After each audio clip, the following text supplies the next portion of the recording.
মানুষের শত্রুতা কতটা ভয়াবহ হতে পারে তার নির্মম উদাহরণ হয়ে উঠেছে নওগাঁর মহাদেবপুর উপজেলার শিকারপুর গ্রামের একটি পুকুরে।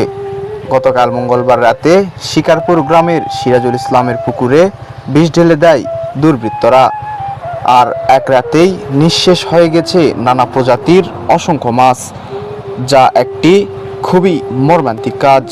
অন্ধকারের সুযোগ নিয়ে দুর্বৃত্তরা পুকুরে বিষ প্রয়োগ করে, যার ফলে সকালে ভেসে ওঠে শত শত নানা প্রজাতির মৃত মাছ।